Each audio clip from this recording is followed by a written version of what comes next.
this, the 21st day of February 2020. Consumer Choice Radio is a project of Consumer Choice Center, and we're broadcasting to you on the Big Talker FM 106.7 out of Wilmington, North Carolina. I am one of your hosts, Yaël Ossowski, coming to you from Vienna, Austria, and on the other line, I've got my crime-fighting co-host, Mr. David Clement. David, welcome to the program again, sir.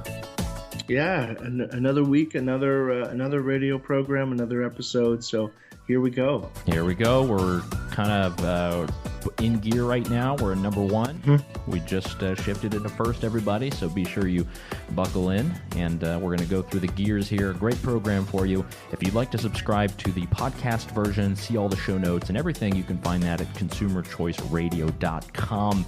Plenty of information there. You can subscribe in Spotify, on your normal podcast player, Overcast, whatever you might have, and give us a rating if you have a chance. If you'd like to say hello, if you've got any kind of suggestions for the program, just write to us, hello@consumerchoiceradio.com.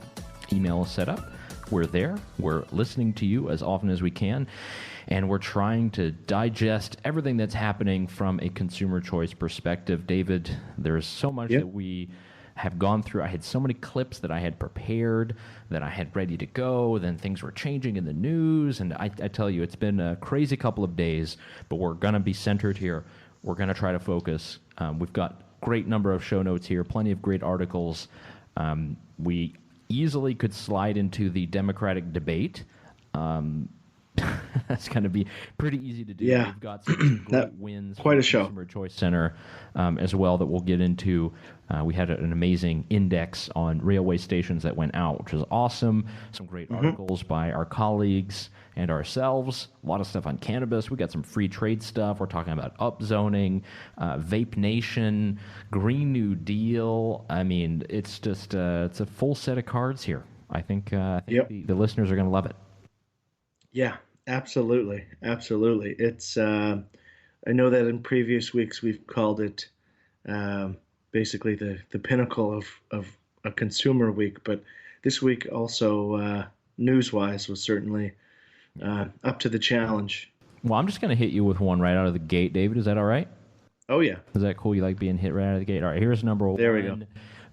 You're definitely going to guess within 5 seconds who this is, and then we've got the killer. This might be a killer shot. As well. What a wonderful country we have. The best-known socialist in the country happens to be a millionaire with 3 houses. What I miss here? Well, you'll miss that I work in Washington, House 1. That's the first problem. Live in Burlington, House 2. That's good. And like thousands of other Vermonters, I do have a summer camp. Forgive me for that. Where is your Hold on. A summer camp. I got a socialist summer camp. home? Which tax haven do you have your home? New York City, thank you very much. Yeah, well, and I pay also all have a my home. taxes. And I'm happy to do it because I get something for it. Oh, my goodness. This was one of the major punches by former New York Mayor Michael Bloomberg, who made his debut on the stage to present his ideas about why he should be the Democratic candidate to face President Trump in the fall. So, Yael, I mean, before we go into that exchange, I have a question for you on this. A lot of people feel that Bloomberg has bought his way onto the stage. You don't say. What do you think about that? Do you think that there should be, if you're self-funding, should there be limits? Should there be any contribution limits? What's your take on it's a good question? Here's the honest take. None of the process that we're witnessing, whether it be the debate or the primaries, none of that is actually a government function, right? Yeah. The parties are private. They set their own rules. Everything that's going out with the debates is set by the networks, CNN, MSNBC, and these are private rules that they make up. It didn't used to be this way. You know, it's most of the debates have been on ABC, on MSNBC, CNN, all this kind of stuff. It didn't used to be like that. It used to be just like the League of Women Voters, and they would partner maybe with a media outlet because they just wanted a good moderator. You know, has Bloomberg bought his way in? You know, maybe he has. Maybe he has, and the thing is the media loves it because what is the media reliant on? Advertising. And what is Bloomberg doing? Story. Advertising. Yeah. There was There was a good quote from Elizabeth Warren after the debate saying, I mean, the internet or Twitter obviously thinks that Bloomberg performed quite poorly. And President Trump has commented that he performed quite poorly. But Elizabeth Warren basically said, don't worry, Mike will spend another $100 million to try and erase that from your memory. Yeah, you know why he didn't perform well, right? No, let's hear it. He didn't have the box. Oh, yes. He didn't get to stand on the box to make him taller. So let's listen to another. This is a criticism of Bloomberg from Warren. I only have one clip from her. I don't think we learned anything new from her last night, but here's her on Bloomberg. I'd like to talk about who we're running against. A billionaire who calls women fat broads and horse-faced lesbians. And no, I'm not talking about Donald Trump. I'm talking about Mayor Bloomberg. Democrats. It was a very rowdy crowd. I think it was out in Vegas, this one, but very rowdy crowd. Goodness. And from the hot takes that I'm seeing of the day was Bloomberg. And from a consumer choice perspective, we've got our reasons to not like Michael Bloomberg. Nanny of the year, banning big gulps, big funder of the anti-vaping movement. But man, they were not taking it easy on poor Mike last night. That was he definitely took a beating. Crazy. And I think one of the good ones I had was I was actually very, very impressed by Mayor Pete.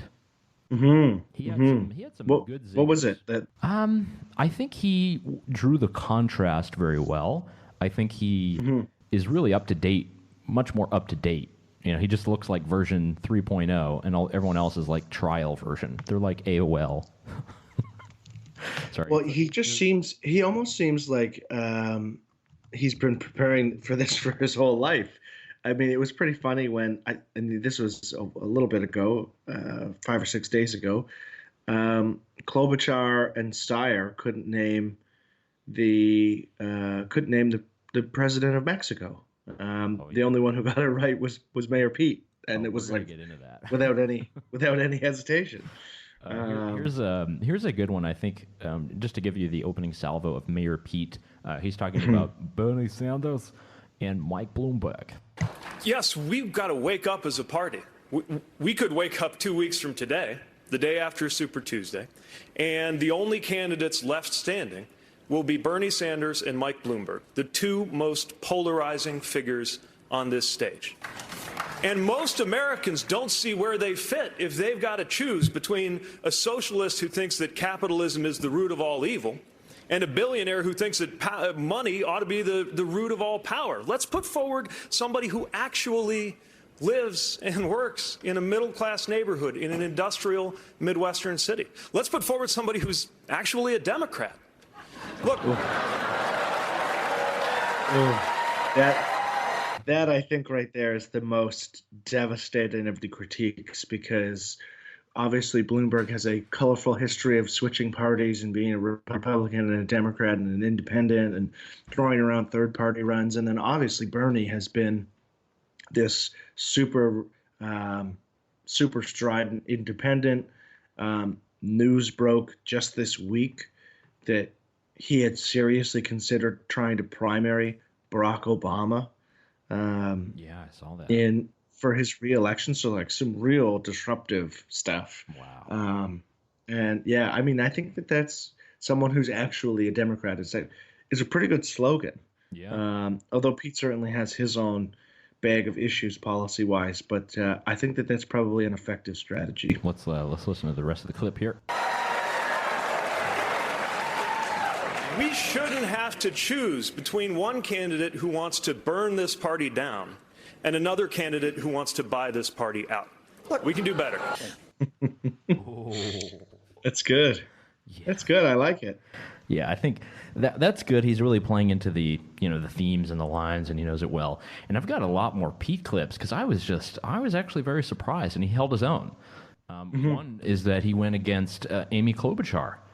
This is Yes, huge. they had a bit of a fight. Let's hear this one. But you're staking your candidacy on your Washington experience. You're on the committee that oversees border security. You're on the committee that does trade. You're literally in part of the committee that's overseeing these things. And we're not able to speak to literally the first thing about the politics of the country to ourselves. Are you trying to say that I'm dumb, or are you mocking me here, Pete? This is a race for president.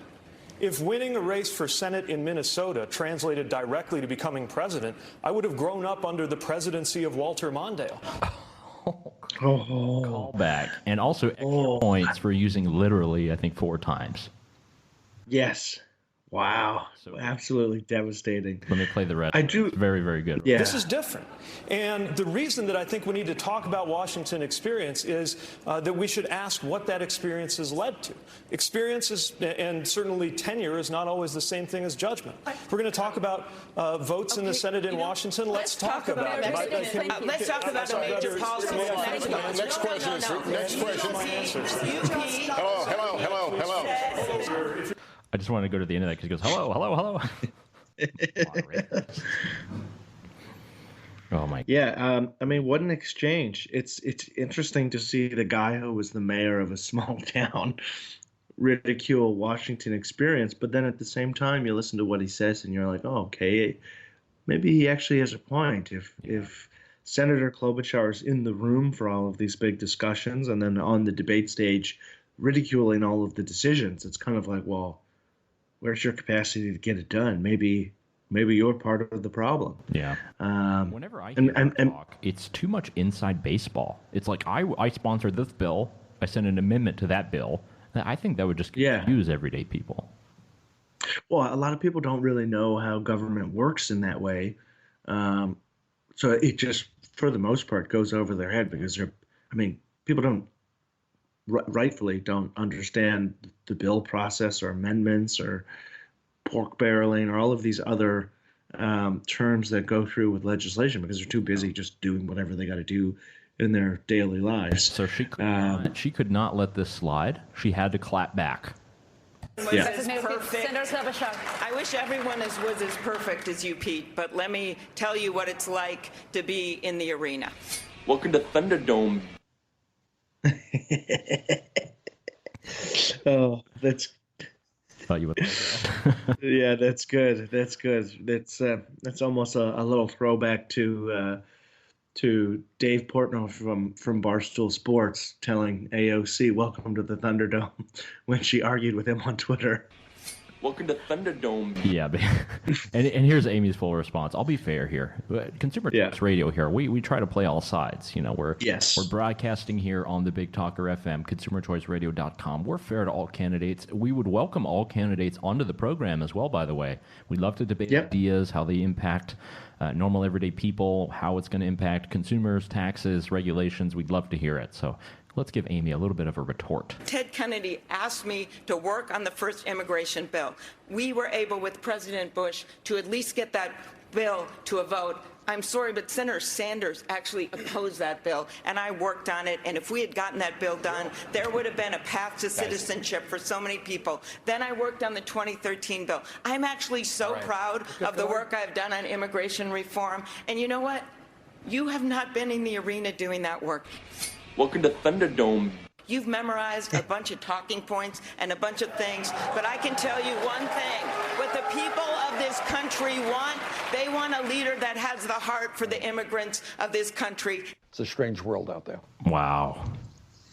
Clap back. That's a pretty good clap back. But I think when she says, if you polled your average American and she's talking about Ted Kennedy, how many people are going to be like, wait, who? Yeah, even then, she's going to think it's like, isn't there like one of the sons in there, like grandsons? Is she talking about that guy? Yeah, and she's going back to the Bush administration, and it's like, wait, what? Yeah, that's way too long ago. Way. Yeah, we understand. I mean, we're like in the mix, and we it's part of our job to follow these things on a daily basis. But for Mayor Pete, I did like the line about memorizing talking points, and I think that could be a fair criticism. But I think for the average person, they're listening to her and they're like, wait, people debated immigration during the Bush administration. I mean, obviously they did, but I don't know. Yeah. I mean, for the normal voter, the Bush administration is 9/11, Afghanistan, the Iraq War, and that's it. 9/11, and there was a lot of talk about health, about fitness, whether people would submit their medical records. And Amy Klobuchar had a great line that reminds us of a truthism. And they were talking a lot about heart conditions up here. We have a president right now that doesn't have a heart. He doesn't have a heart. Somebody should go check on Trump. How is he still alive?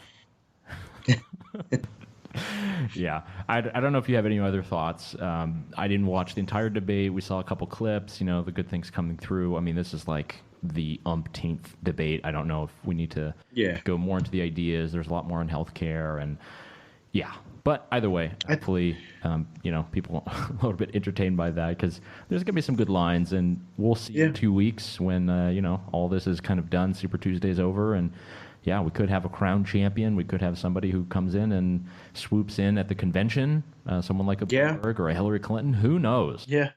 Well, so I think the real question coming out of the debate is going to be if Warren's performance helps her surge and pulls people away from Bernie, which could help whomever the moderate at the top of each state. Like if they can pull Bernie down, so let's say you have Warren at between 15 to 18%, you have Bernie between 18 and 22%, and then whomever the moderate leading in each particular state is at 22, 24%.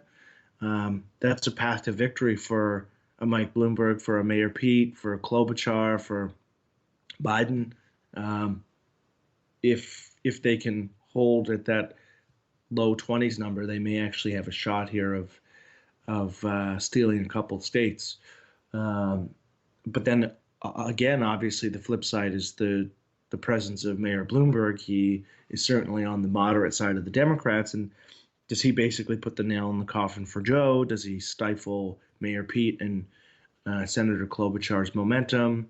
It's still too early to tell where the polls will swing at post-debate, but there's a lot of moving pieces here, and the performance by Warren and the presence of Michael Bloomberg definitely make that next conversation a lot more interesting. Yeah, and one thing that they did invoke a lot, and you heard that back in the both Buttigieg clip and Bloomberg, socialism is on trial. If Bernie Sanders is going to be the last man standing, and he'll go very far. He's raising a lot of money. A lot of young people really like him. He's got a lot of endorsements. He's not bowing out anytime soon. So, it's going to be crazy. Much more we can say about that. There are some good clips that we've put at consumerchoiceradio.com in the show notes. You can follow up on that. I actually got most of my clips from Barstool Sports Net, the news Instagram. They're actually doing a pretty good job on that. David, we got a couple other topics I wanted to get to. One relates to harm reduction, Vape Nation. This is huge. This is an article from Vice. It turns out that there's a study that was done before that talked about the vaping panic, saying that vaping could lead to a heart attack. I mean, this is a big deal. It was in the American Heart Association's scientific journal, and it turns out that they have totally retracted that study. The editor, quote, are concerned that the study conclusion is unreliable, quote. I mean, this is huge. A retraction of a scientific paper, especially one that has fomented the fake outrage, the fake crisis that everyone heard about when it came to vaping all throughout the summer and throughout the fall months, and has led to some really bad legislation, not just in the U.S., but really around the world. It feels uncomfortably similar to the anti-vaccine paper that was originally published in Lancet that was then retracted, which was great that it was retracted because the findings were bogus, but for the most part, the damage had been done in terms of swaying popular opinion and kind of giving birth to people who had really strong opinions that weren't based on the available evidence. And so the real devastating impact here is that how, I mean, it's almost impossible to quantify the impact that this paper originally had in terms of guiding legislation or causing kind of this panic and overreaction. And what's the human cost of that in terms of people having safer alternatives and harm reduction models and whatnot. And so it's great that it's retracted, but it's very sobering in terms of the fact that the damage has been done because that dominated the headlines for weeks. It's a strange world out there. Yeah, that's true. And one good quote that just came out recently. This is from Joachim Schutz. I was actually wondering if you would be able to pronounce this very well. Me? No. He's the head of environment and radiation at the World Health Organization's International Agency for Research on Cancer. Consumer Choice Center has got a pretty good video clip that we put together on that. He actually said, this is the quote, "E-cigarettes are in no way as harmful as tobacco cigarettes and actually could help heavy smokers to quit." This goes against a lot of the statements that, this is my quote now. This goes against a lot of the statements of actual public health officials, even the World Health Organization itself on its Twitter page, when we were in the midst of the coronavirus stuff, was posting all this garbage about how vaping was just as dangerous as smoking and just, we need more regulations here. And it's just insane that it's come to this. Guys on Reddit have been more correct than international global public health. That's sad. Well, yeah, and I went back, I guess it would have been a few months ago when India banned all vaping devices. A World Health Organization account basically shared the announcement and congratulated them for doing so. And they probably used a clap emoji as well. Yeah, it's just like, ugh, what is going on? I mean, these are the people we're supposed to trust to get it right. And so to see them consistently get it wrong, hopefully Joachim, is that how you pronounce his first name? Joachim. Joachim. Hopefully he can be the rational person in the room and help guide the discussion towards harm reduction, whether it be for tobacco harm reduction or hard drug harm reduction or anything along those lines, really just embracing those principles. So maybe there's hope for the World Health Organization, but we'll see. You are listening to Consumer Choice Radio on the Big Talker 106.7 FM, out on the radio live every Saturday at 10 a.m. Also in podcast form. We've got a couple other stories here. And David, I thought because we got you on the program and obviously you're an expert in many things, it'd be time to look up north again. We've got some stories in Canada. Big deal. Big deal. This is related to the environment. This has to do with blockades. So I'll play a small introductory clip. I think listeners want to hear what you think about it. This has been huge in Canada. This is kind of bringing the entire country to a standstill. So let's listen to the introductory clip, and then we can get into it. Good evening and thanks for joining us. The dispute over a natural gas pipeline in northern BC continues to have repercussions across the country. Via Rail is temporarily laying off 1,000 employees because the blockades on rail lines have interrupted most of its services, the first time that's happened in Via's 42-year history. The blockades have now gone on for almost 2 weeks. Today, another one was set up on a rail line near the historic Victoria Bridge in Montreal, and another went up on the CN main line in Edmonton. All right, so David, before we get into this, what is going on here? Is it crazy environmental people? Is it terrible gas companies? I mean, what is happening here? It seems as if the entire country of Canada has just lost its collective head here. Yeah, so it's interesting. There's a real divide. Basically, in a nutshell, there are pipeline infrastructure questions in terms of building pipelines to transport natural resources across the country. And there are some on the environmental side of politics or some in Indigenous communities who vehemently oppose these pipeline expansions. And so in response, they've built these blockades on major rail lines that have, for the most part, shut down, I mean, for the entirety of the eastern part of the country. So almost everything from Toronto east. The CN rail lines were shut down.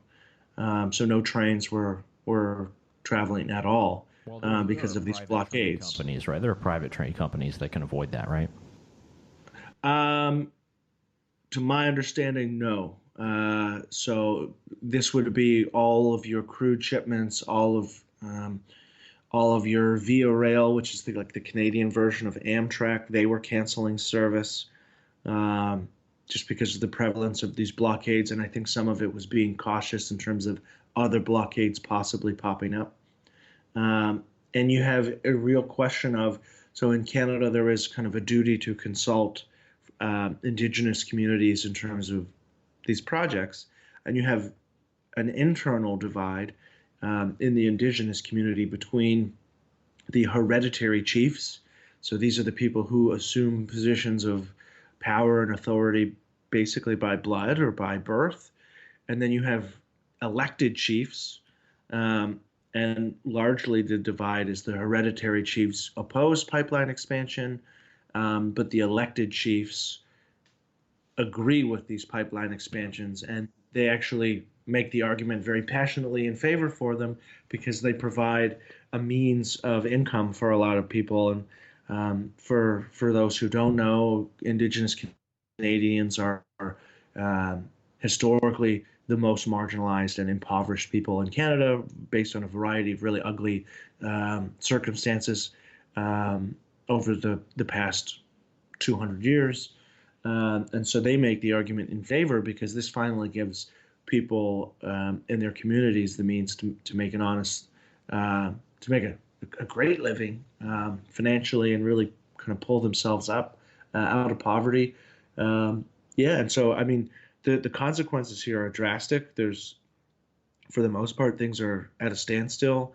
The prime minister, basically everybody's waiting for the prime minister to do something about it. There are questions of whether or not the justice minister, or the attorney general, or anyone in the federal government can order the RCMP to basically tear down these blockades. There's questions of whether or not they're even lawful. I mean, it's one thing to protest.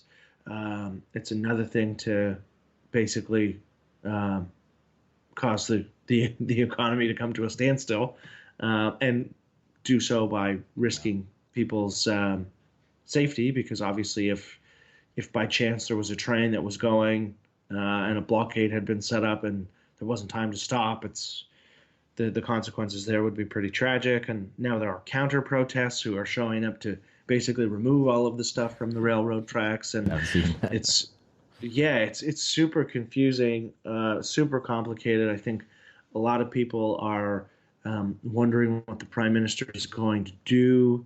I think 62 or 65% of the country thinks that these blockades are not appropriate. So there's certainly a majority of the country who thinks that this needs to stop.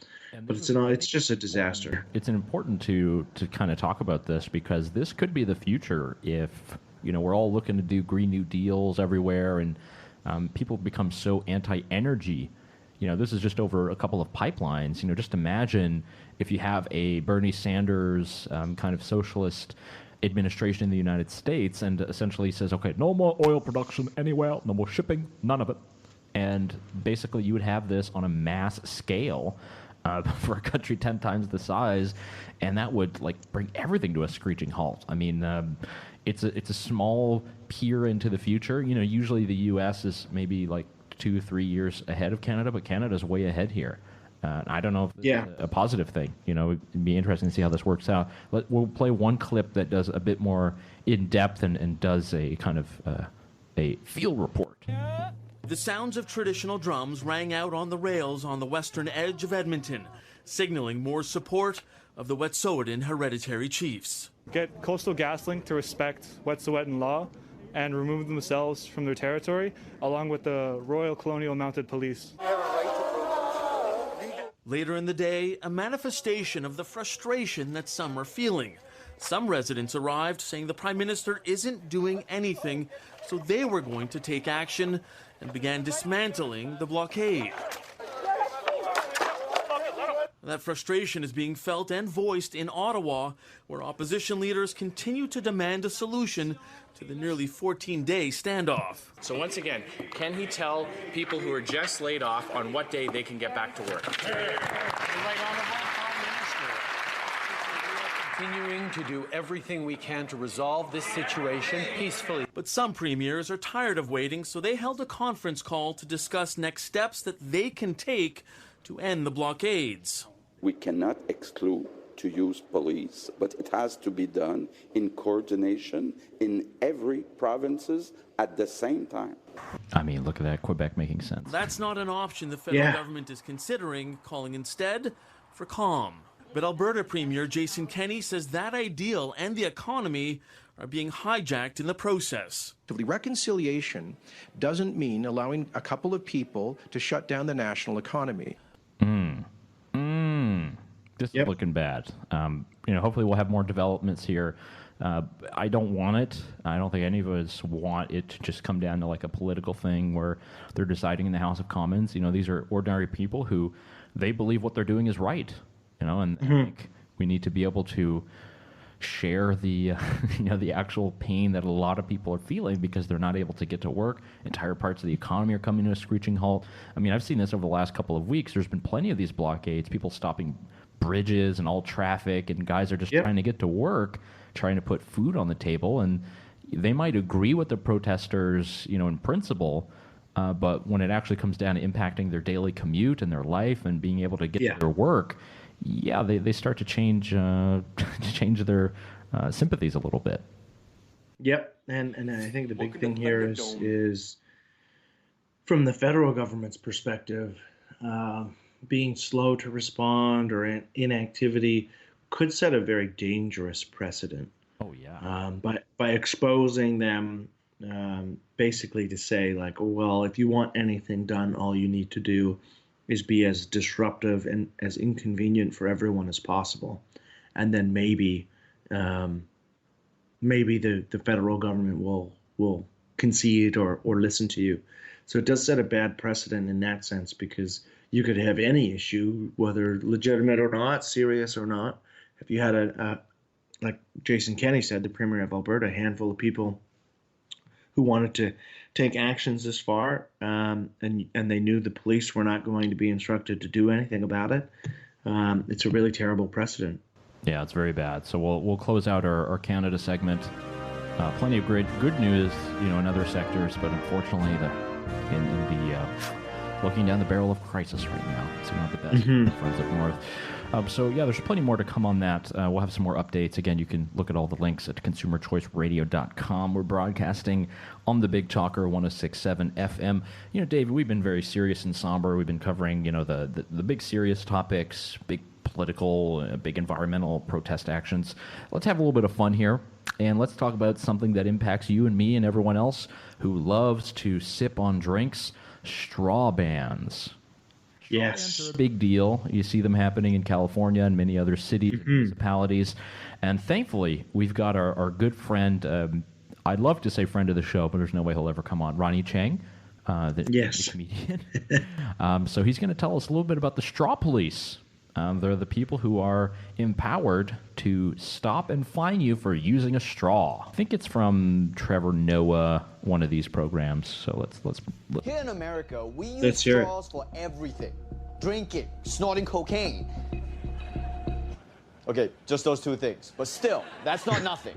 Yet recently, local governments across the nation have been challenging our God-given right to bear straws. Straws represent only 0.02% of the 9 million tons of plastic waste that is estimated. People would like to keep the plastic straw, just saying. Conservative Big Bird actually has a point here. So I headed to Washington, D.C., the latest city to ban straws, to meet Lillian, an environmental inspector. Her actual job is to go into local businesses and make sure they're not using plastic straws. That's right, she's a straw cop. So what do you hope to accomplish by banning something that's like 0.00000000001% of our trash? That's a good question. It's a perfect symbol for our overuse and dependence on single-use plastics, right? So what am I supposed to do? If I don't use straws, what do you want me to do? You want me to do this? Yes, absolutely. That's what I would love. Lillian explained that over 40% of all plastic manufacturing is single-use, throwaway items that will take somewhere between 450 years and forever to disappear. But still, why are people suddenly so angry about straws? Why do you hate straws so much? What did straws ever do to you? I think that really started with the straw video, the plastic straw getting stuck up the sea turtle's nose. It has over 35 million views on YouTube. Wait, this is all because of a dumb viral video? Look, I've seen a lot on YouTube. How bad could this be? Turns out, really bad. Man, it's a freaking straw. Okay, I'm done. No more straws. No more straws. That's the turtle video that everyone has seen. But yeah, this is an actual position. You know, there are now people in place that cruise the restaurants, and if you and your establishment are passing out these straws, you are liable for a fine. I mean, it's insane. There are restaurants in the United States where you can concealed carry a firearm, but you can't have a straw. Well, that's why the straw police is on the case. We Like, actually go it's out such and a do some... it's so weird. And I mean, another big thing that almost never gets talked about. So I mean, everybody cares about plastic pollution, but you have to talk about where plastic pollution actually comes from. I mean, 98% or something like that of all plastic pollution in the oceans doesn't come from from OECD countries. It comes from very poor countries who don't have infrastructure to dispose of waste, and they end up basically pushing it into the sea. That's a worthy discussion in terms of how do we solve that. But generally speaking, Americans and Canadians are not dumping their single-use plastic into the ocean. And then in terms of how long it takes for these things to go away, so he quoted 400 years to forever. I mean, that really is all dependent on what the disposal mechanism is. Yeah. So a country like Sweden basically condenses all of their waste and turns it into a fuel source, burns it, captures all of the emissions safely, and they actually fuel energy production off of waste. And so it's almost like recycling all of this single-use plastic to heat homes and various other things like that. Yeah. They do a particularly good job of it. So there is a way of actually disposing of some of this waste in a way that isn't like 400 to forever years to decompose. Let's check in with the straw police. Random inspections, and we talk to business owners about the new rules and how to come into compliance with them. That sounds great. It was time for me to hit the streets and shadow Lillian on an actual straw raid. First step, case the joint. Clear. All right, clear. So once we enter a business, usually we kind of take a look around, right? We want to see if we can see any straws. It's not racial profiling. Yeah, I mean, we're looking at the straws. What race is more likely to use definitely not straws? the people. Next, look for contraband. So these are what we use. Very Great. compostable. Okay, that's excellent. So these are absolutely in compliance. Turns out this guy was clean, at least for today. But I knew things were about to get real when we hit the mother lode. A coffee shop with enough plastic nose candy to take down Nemo's whole goddamn reef. But it looks like these are plastic, right? So you are currently out of compliance. That's right. You're busted. And now the straw cops are gonna make you pay. Right now, we haven't switched yet, but we are in the process of switching. Okay. Oh, really? That's convenient. Just happen to be switching when we walk in. Okay. I'm sorry. So what I'm gonna do today is I'm just gonna give you a warning letter. Wait, what do you mean warning letter? So Lillian just walks around warning businesses? That's it. I'm taking the lead on this investigation. Straw. We got straw over here. You crazy? Gonna pull out a straw in front of a straw cop? Sorry. Is this your straw? Whose straw is this? Straw over here. Sorry, false alarm. It's fine, it's paper. Dispatch, we are entering premises, over. You see that guy over there? The black hoodie? Just gonna go ask him a few questions. Oh, he's going, go. Straw police! Drop the straw! Straw police. I mean, what's funny is like this is like the dystopian future of a Michael Bloomberg presidency. Oh, there we go. Everybody, we know what that is. It's a strange world out there. Way to go. It is a strange world out there. It is a strange world out there. You know? Welcome to Thunderdome. So that's there's plenty more of the straw. I've actually been wanting to play that clip for a couple of weeks, so glad I got to do that now. Oh, that's good. Okay, since we're in the funnies, we've got a couple of Consumer Choice Center hits by some of our colleagues to get to. First, I'd like to get something that actually relates very much to consumers. Very important topic, something that affects many people and apparently all of Twitter. It has to do with whether or not you should be able on a short-haul flight to recline your seat in economy. A lot of debate on this, a lot of opinions, lots of thoughts. And Dave, I wanted to feature, I linked your tweet here in the show notes. I'll be quoting Mr. Clement here. If you recline in economy on a short-haul flight, you are legitimately a bad person. Correct. Defend I your stand remarks, by sir. that. Yes, you were a bad person. If you are reclining in economy on a short-haul flight, you're a bad person. Is it the pitch? Is it the degrees? If they go all the way, what if they, just give it a click? Just an inch or two. I mean, sure. If you are going to look to recline, you should ask. You should look behind you first. Be courteous. Make sure they don't have a laptop out or coffee, which has happened to me twice.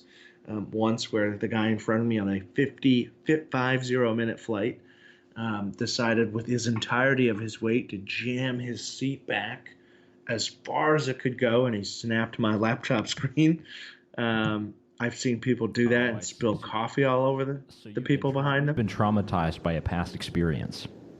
I certainly have. Wow. Where it could have been completely avoided if he had just turned around and said, "Hey, sir, I'm going to recline my chair," and then I would have moved my things accordingly so that didn't happen. Well, I think if we have the ability to do so, to recline, there's no limits. If we have the ability, we should be able to. I do think you're right. We got to be courteous. Usually what I do is I give the slow creep, right? So you click it in place, give the slow creep, kind of give them the sign that you're kind of moving it back. Usually you're not going to go all the way back. But let's admit it, a lot of these flights and seats, it seems as if they're just leaning you forward like at least 30 degrees. It's trying to get even. I'm just trying to go, perpendicular here. Yeah. I mean, it depends. If you're flying from Europe to New York City, I mean, that's a long flight. I can totally understand trying to get comfortable to sleep. That's understandable. But if you're on a short flight and you're that guy, I've had horror stories of I had a short flight to Cuba. The woman in front of me, with all of her weight, jammed her seat back. Her hair was coming through the gap into my tray. Just really poor etiquette stuff that you'd never get away with in other kind of travel situations. So I am definitely anti-recline, and if you do need to recline, obviously some people do, you should ask, or at least notify them, and be courteous in that way. I'm going to go with the creeper method, just kind of slowly creep back, be courteous, always look out for laptops, coffee, small children, puppies, be sure you got nothing in the way, but if you just kind of back, even give it a beep. Beep. Yep. Beep, beep. Yeah, but either way, there's a recline function on those seats for a reason. Not always comfortable, but who knows if we, maybe deregulate a little bit, if we allow a little bit of innovation into how our airplanes are built and work and fly in the sky, maybe we can get some nice, more comfortable beds for people in economy. But who knows? That day is not here yet. You're listening to Consumer what do you think? Radio on the Big Talker FM. What do I think about? I was going to say, what do you think about the idea of, for short flights, just removing the ability to recline in economy? Why would you do that? That is literally removing consumer choice. No, what I'm saying is, what if various planes were to offer or were to remove that from economy as a means of giving people more space or legroom? Yeah, they're not or to the button for more legroom. That's never going to happen. Because you have that on Ryanair and some of these, budget airlines. You cannot go back, and it's not as if you got more room. They just put more seats in there.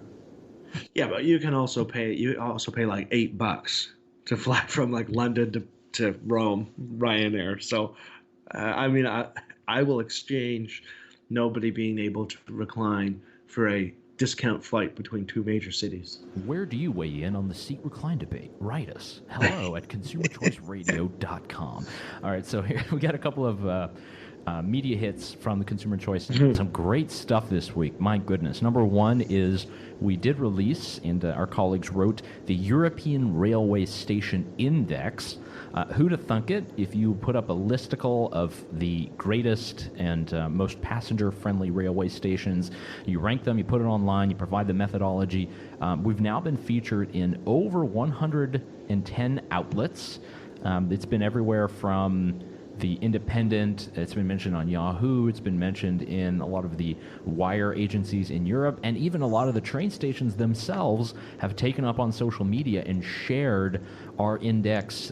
It's just insane how crazily fast this spread. People love weighing in on this stuff. I think people love weighing in on travel rankings anyway, and they love it. So I think this is a huge win. Actually, I'm looking here at the KPIs. Over 100 media hits, 80% of them in Germany, because there was a lot of German stations there. On the website, there was over 6,000 views in just 3 days. We had it on Die Welt, big German newspaper. It was shared on Facebook over 3,000 times, 10,000 impressions on Twitter. We had the Statistica Charts website, where they typically do nice-looking charts. They actually republished our index. The Italian embassy in Switzerland is all gung-ho about it. The St. Pancras station in London, which was number one on the list, they shared it on their page. Even Deutsche Bahn, the German railway company monopoly, they shared this on their website, touting their investments and all the rest. Some great hits from our Consumer Choice Center colleagues there. It's amazing. Yeah, it's quite. It's the response has been incredible, and I think what's interesting is it's very nice to frame these services or these travel outlets that we use to frame them in the context of, well, how do they best serve consumers? And I think that's where a lot of the buzz comes from, because we've done this before with airports, and now we've done it with train stations, and it just gets people talking about, okay, well, why does this train station actually have all of this cool stuff? Why doesn't this train station have all of this cool stuff, or have these travel options, or this availability, or lounges, or anything like that? So you can't have this in Canada because you had a blockade. Yeah, won't be any good scores, at least here in the short term, about that. Well, yeah, and what's funny is that's actually part of the reason why the French stations did so poorly, is because I forget what the number is, but the average strike days per year that derails service in France is really, really high, because those guys go on strike for, it seems like, anything. And so, yeah, what good is a cool rail station if 35, 40 days of the year they're on strike and there's no service? Yeah, and this has happened to me a couple of times, going to Paris and trying to get from the airport, and you really have no option apart from an Uber. And Ubers were themselves outlawed in France, so your options are pretty limited, and that's very unfortunate. So yeah, you should definitely check that out. Go to consumerchoicecenter.org. You can definitely see the index there. Check it out, how it ranks. We'd love to do this in the United States. We'd love to do this in other countries. I think these rankings are good. They give you a good sense, as you mentioned, of the passenger experience, the consumer experience.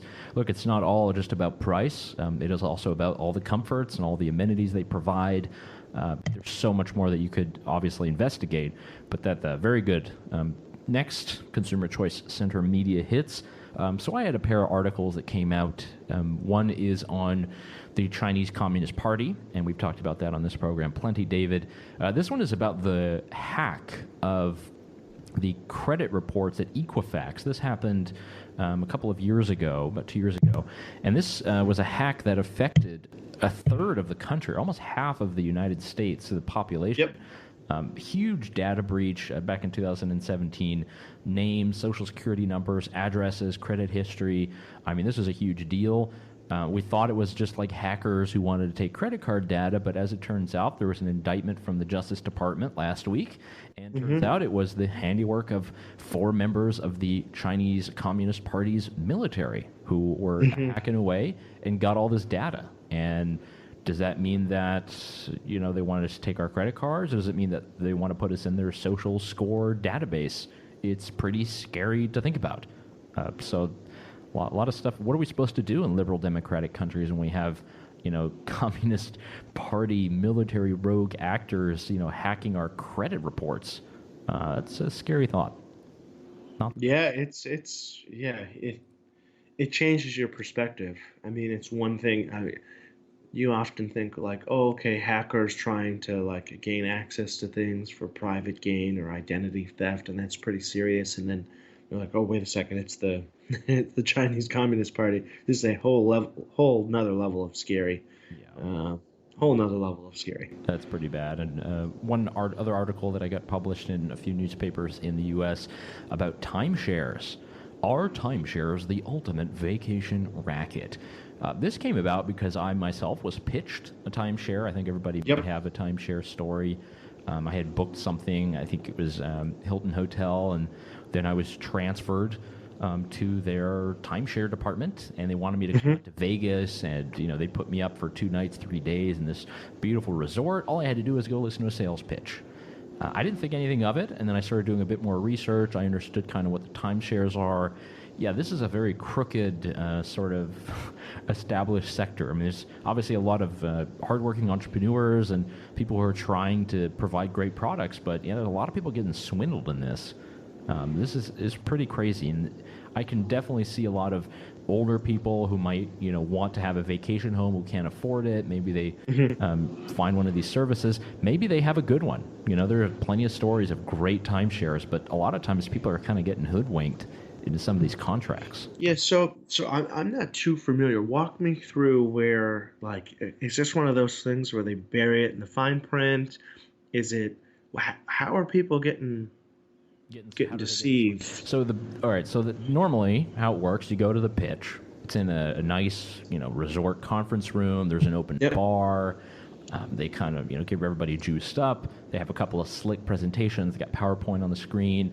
And then you have the sales reps that come to you, talk about your situation, talk about your finances, or what you want in a vacation home. And they kind of, you know, have these packages of, you know, oh, you can stay at this resort and you can actually own this property, be part of the timeshare system. And a lot of the contracts say, hey, you know, you just put down this deposit. But it is true in the fine print, it's not just that you get access to this, you need to pay access fees. You're only able to book it at particular times of the year. There are maintenance fees that usually go up pretty high that they don't tell you that in the very beginning. And, you know, this is because you're dealing usually with different legal jurisdictions, different countries. You've got people who are signing over contracts for a piece of property in the Dominican Republic or you know, Aruba or something like this, where, you know, the law doesn't even really recognize some of these timeshares. And sometimes you just have the case where people show up and it looks absolutely nothing like what they saw in the presentation. A lot of shadiness there. There's a lot of fraud, a couple of lawsuits out there. So there's little interesting things to kind of think about there.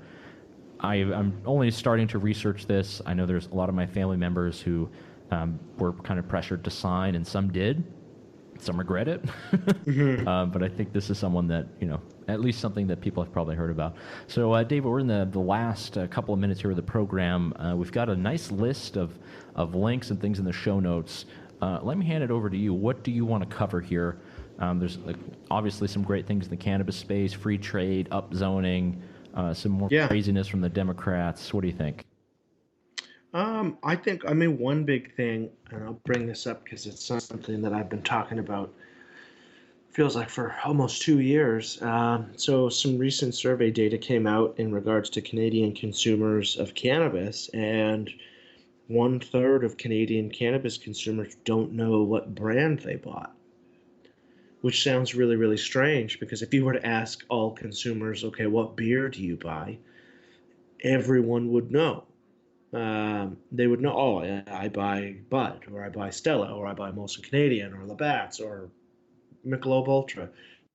They would know what they've purchased either at a restaurant or a club or at their house. And so it's very strange that you have 1/3 of Canadian consumers who don't know what they purchased. And I think a lot of that comes down to the really heavy-handed regulations that the government's put in place that make it illegal for these brands to really develop and to build awareness. And it's a huge disservice to consumers, because imagine I know that you enjoy a nice hard seltzer every now and then.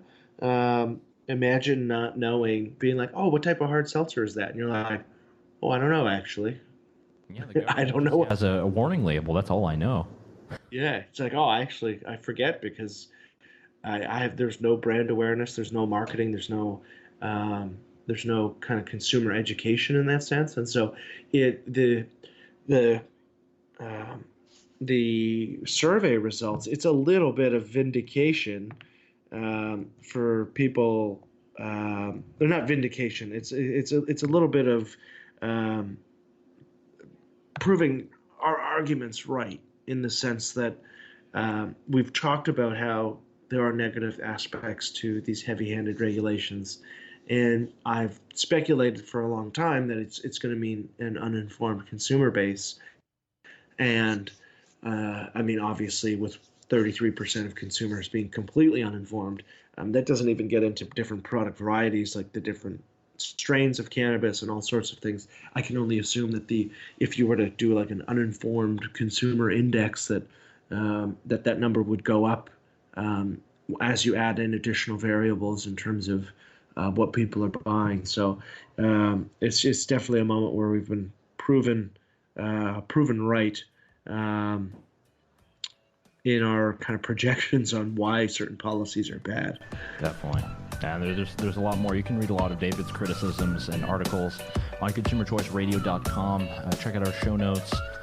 Subscribe to the podcast version if you can, in Spotify and your Apple Podcasts, wherever you do get your podcast. Get plenty more analysis, some great shows. I will actually be broadcasting from the CPAC, Conservative Political Action Conference in D.C. next week, hoping to get some good interviews for the program, some good fodder for David to poke his stick through.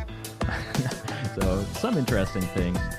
David, it's been a pleasure, been an honor. Great to catch up with you, and we'll hopefully cover more of these topics going forward. Great, yeah, absolutely. And until next week, again, remember, if you want to reach out to us, feel free to tweet your questions, comments to us. Follow us on our various social media platforms, and keep listening to the show. All right, and we'll be back next week with more Consumer Choice Radio.